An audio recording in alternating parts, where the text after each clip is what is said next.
Assalamualaikum warahmatullahi wabarakatuh. Perkenalkan, nama saya Muhammad Awalul Mutakin, NIM 1120187. Saya dari kelas Sistem Informasi Manajemen kelas D. Jurusan Ekonomi Syariah, Fakultas Ekonomi dan Bisnis Islam, UIN Kiai Haji Abdurrahman Wahid Pekalongan.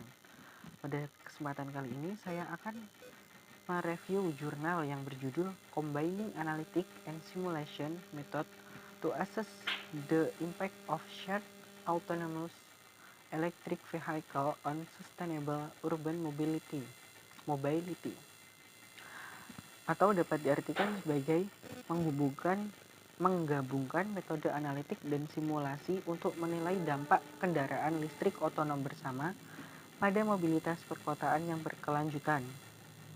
Artikel ini berasal dari jurnal Informasi dan Manajemen, volume ke-59, artikel ke-103.285, tahun 2022. Artikel ini ditulis oleh Oliver Dlugosch, Tobias Brian, dan Dirk Neumann. Pada bagian pertama ialah bagian pengantar. Selama dekade terakhir, ekonomi berbagi atau sharing economy telah secara fundamental memengaruhi berbagai sektor industri dan jasa, seperti transportasi, keuangan, hiburan, dan pendidikan. Prinsip utama dari konsep ini adalah bahwa akses dan kepemilikan itu dipisahkan. Akses ke aset bersama tertentu difasilitasi melalui platform online dalam penggunaannya. Dengan demikian, pemanfaatan aset tersebut dapat meningkat. Sektor yang menjadi contoh peralihan dari kepemilikan ke aset bersama ialah transportasi perkotaan, dengan kecenderungannya menuju mobilitas bersama. Saat direncanakan dan diterapkan dengan hati-hati, ekonomi berbagi dapat membuka manfaat di berbagai bidang di luar transportasi, seperti pembangunan ekonomi, lingkungan, perumahan, dan desain perkotaan. Selain penyedia layanan transportasi online seperti Uber dan Lyft, layanan berbagi kendaraan telah mengalami pertumbuhan substansial dalam beberapa tahun terakhir. Perusahaan seperti Zipcar dan Car2Go beroperasi terutama di daerah padat penduduk dan menyediakan pelanggan mereka akses ke kendaraan sesuai permintaan, yang pada dasarnya mengubah kebiasaan transportasi di kota-kota di seluruh dunia. Khususnya program Free Floating Car Sharing atau FFCS yang disediakan oleh Car2Go menawarkan kepada pengguna tingkat fleksibilitas yang seringkali tidak dimiliki oleh layanan transportasi umum, dan bersama-sama dengan jaringan transportasi umum yang berfungsi dapat memberikan alternatif yang layak untuk kepemilikan kendaraan. Sementara itu, studi baru-baru ini mulai menyelidiki tantangan yang terkait dengan pengoperasian sistem kendaraan bersama. Ekonomi berbagi hanyalah salah satu transformasi besar yang diproyeksikan akan mengubah mobilitas perkotaan secara mendasar di masa mendatang, didampingi dengan elektrifikasi dan kendaraan otonom. Bagian yang ketiga ialah pengumpulan data dan karakteristik. Data perjalanan berbagi kendaraan yang digunakan oleh peneliti untuk penelitian ini dikumpulkan selama 51 hari secara berturut-turut di akhir tahun 2016. Data ini mencakup seluruh armada satu operator FFCS di Berlin, Jerman, dan terdiri dari total 290.000 perjalanan dengan 1.104 kendaraan. Semua kendaraan ini didukung oleh mesin pembakaran. Untuk setiap perjalanan, data terdiri dari posisi awal dan akhir perjalanan, stempel waktu mulai dan berakhir perjalanan, ketinggian tangki bahan bakar, serta nomor identifikasi masing-masing kendaraan. Bagian selanjutnya ialah hasil. Pada bagian hasil, peneliti menyajikan hasil simulasi bergerak dari kasus kendaraan otonom bersama ke kasus kendaraan listrik otonom bersama.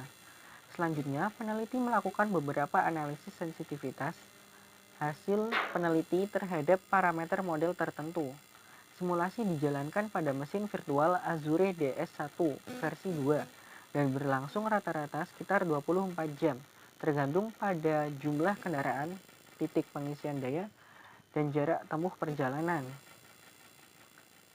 Hasil yang pertama ialah kendaraan otonom bersama. Peneliti pertama-tama menyelidiki sistem untuk kasus bahwa kendaraan bersifat otonom tetapi terus ditenagai oleh mesin pembakaran. Hasil penelitian bagian ini menunjukkan bahwa dalam kasus tanpa elektrifikasi sekalipun, bahkan strategi penyeimbangan dan relokasi yang relatif sederhana sudah cukup untuk memanfaatkan sepenuhnya manfaat kendaraan tanpa pengemudi. Namun, perbaikan lebih lanjut berpotensi dapat dicapai melalui berbagi perjalanan dan memberikan insentif untuk mengalihkan perjalanan selama jam-jam sibuk. Hasil yang kedua ialah kendaraan listrik otonom bersama. Hasil penelitian menjadi lebih bernuansa ketika elektrifikasi kendaraan ditambahkan ke dalamnya. Pada hasil penelitian bagian ini, secara keseluruhan menyajikan gambaran yang konsisten tentang interaksi antara ukuran armada dan infrastruktur pengisian daya yang tersedia. Untuk ukuran armada kecil, 20 titik pengisian cukup untuk memenuhi permintaan pengisian dan tingkat layanan dibatasi oleh ketersediaan kendaraan selama waktu puncak. Ketika armada menjadi lebih besar, infrastruktur pengisian menjadi tidak cukup untuk menangani peningkatan kilometer perjalanan yang ditempuh. Namun, penambahan kecil pada jaringan pengisian daya sudah cukup untuk menangani permintaan energi tambahan dan untuk meningkatkan tingkat layanan di semua pengukuran. Hasil ini juga berlaku untuk hasil hari kerja dan akhir pekan. Ditambah lagi, dalam hasil penelitian ini menunjukkan bahwa tingkat pemanfaatan kendaraan lebih dari 55%, yang menggambarkan dampak pada efisiensi sumber daya yang dimungkinkan oleh kendaraan listrik otonom bersama. Hasil yang selanjutnya ialah analisis sensitivitas. Bagian ini menekankan di satu sisi bahwa sistem SAEV atau kendaraan listrik otonom bersama membutuhkan ukuran armada yang sesuai dan infrastruktur pengisian daya yang minimal untuk berfungsi. Di sisi lain, hasil penelitian menunjukkan bahwa jumlah kendaraan yang dibutuhkan secara substansial didorong oleh permintaan puncak. Bagian yang selanjutnya ialah diskusi dan penyelesaian.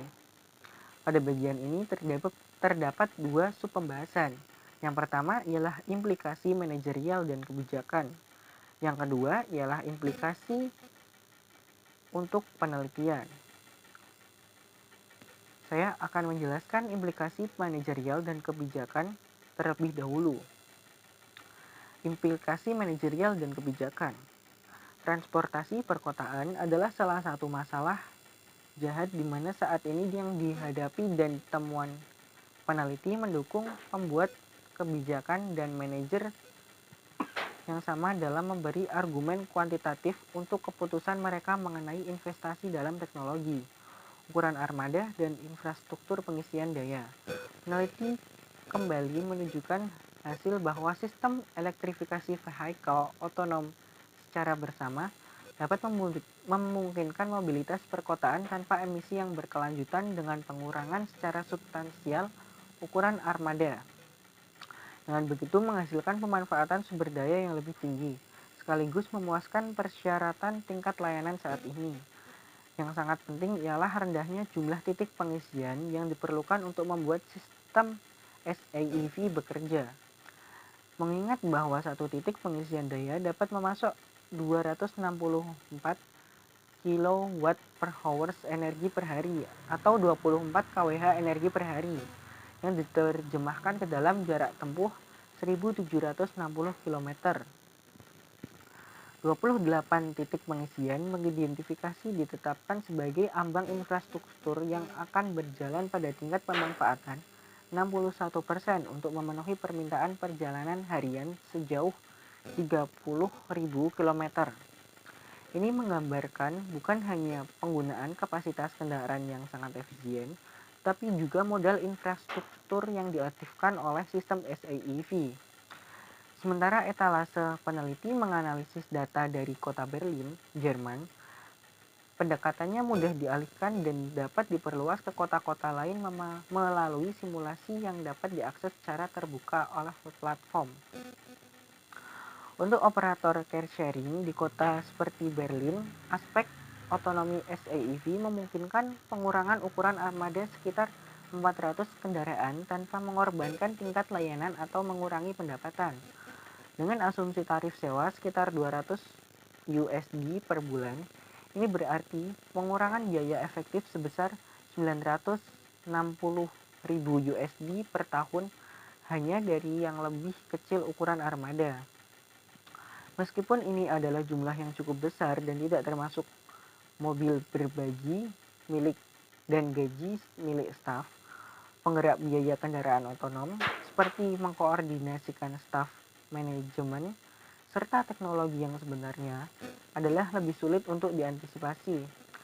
Namun demikian, platform simulasi peneliti menyediakan operator dengan alat yang berharga untuk mendukung pengambilan keputusan di masa mendatang. Ketika elektrifikasi dan teknologi tanpa mengemudi menjadi sangat umum dan maju, keputusan yang sangat bernuansa antara ukuran armada meningkat dan investasi ke pengisian daya tambahan menjadi lebih transparan.